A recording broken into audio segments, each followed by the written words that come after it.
It's not a game, it's a rich thing.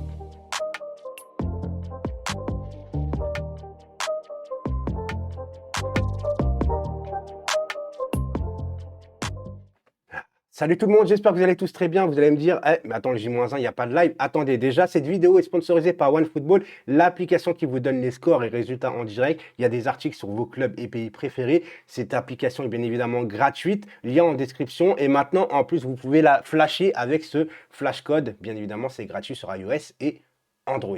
Alors les gars, pourquoi le J-1 et plus de live? Parce que trop de live tue les lives. Moi, je suis plus un vidéaste qu'un mec qui fait des lives. Je sais que certains vont être déçus, mais les gars, on va essayer de faire un live par mois. Au moins, ça sera plus de pertinence, il y aura plus de hype à faire un live. On va choisir ensemble, peut-être le premier samedi du mois.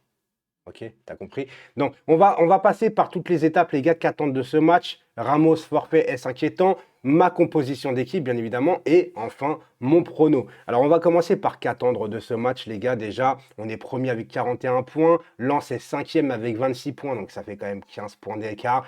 Il y a qui de dangereux à Lens, encore une fois? Bon, on connaît notre Kalimundo. On connaît aussi Gaël Kakuta qui a un très très bon niveau. Je pense qu'il aurait pu faire une meilleure carrière que ça. Dans les faits, les gars, on a une meilleure équipe sur le papier, comme d'habitude. Malheureusement, sur le terrain, ça ne va pas. Qu'est-ce qu'on peut attendre de ce match? Je pense que, comme vous, je pense que l'image, je l'ai très bien choisie. Je pense qu'à la fin du match, on va finir comme ça. Je pense très sincèrement que je donnerai mon prono après. Ça va être un match difficile à Lens. Lens joue très très bien quand même au ballon cette année. Écoutez, c'est que dire de cet avant-match? C'est mon premier avant-match en vidéo. Ça va être un peu compliqué en vérité. J'ai pas l'habitude de ça. D'habitude, j'ai interagi avec vous. Mais qu'attendre de ce match? En fait, bah rien. Rien. On attend juste la victoire parce qu'on sait qu'il ne va pas avoir de progrès. Malheureusement, on va me dire que je suis pessimiste. Mais les gars, il n'y aura pas de progrès dans cette équipe. Donc, bah, on attend la victoire et on ira au bout comme ça jusqu'à temps que Pochettino reste ici, tout simplement. Donc, on va passer bien évidemment d'abord à Ramos, forfait, les gars. Il est forfait, mais pas forcément blessé. Il a une gêne, une fatigue musculaire. C'est-à-dire que les gars, vous avez bien vu le nombre de fois qu'il n'a pas joué, le temps qu'il a mis pour pouvoir revenir sur les terrains. Il a fait un match 90 minutes. Alors je pense, est-ce que c'était la bonne idée de mettre 80 minutes, 90 minutes, tout un match à un joueur que ça fait longtemps qu'il n'a pas joué? Je pense que l'avoir fait rentrer en 45 minutes à Saint-Etienne, ça aurait peut-être été mieux que de le mettre 90 minutes ou à la rigueur le sortir à la mi-temps. Là, je pense que c'est un peu trop forcé, mais peut-être aussi c'est un test pour savoir si ça allait péter ou pas.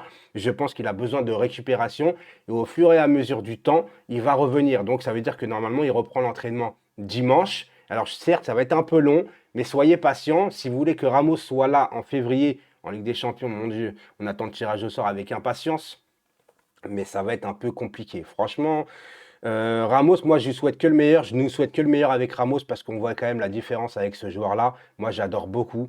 Donc, les gars, franchement, GG à Ramos et on a peut-être là le meilleur défenseur du monde en activité s'il continue, bien évidemment. Alors, les gars, ma compo.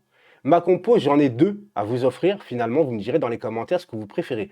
4-3-3 ou 4-3-1-2. Alors, on va commencer par le 4-3-3. Bien évidemment, je mets Navas de retour de suspension au but, vu que Donnarumma a joué le dernier match, il a très très bien gaulé, hein, on va dire ce qui est.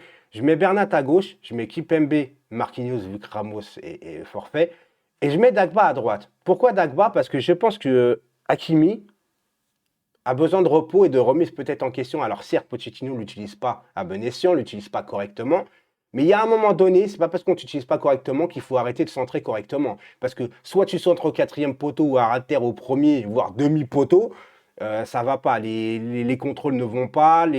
Après, c'est vrai qu'il n'est pas trop bien servi. Franchement, il y a beaucoup de joueurs qui oublient Hakimi sur le côté droit. Pourquoi? Je n'en sais rien.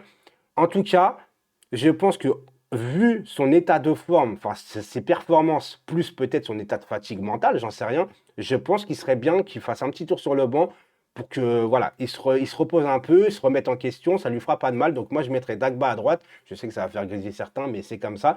Au milieu de terrain, je mettrais Gay, Verratti et Xavi Simons. Alors les gens ils vont dire Xavi Simons, Pochettino ne le mettra jamais. Non, c'est pour ça que je t'ai mis une deuxième composition.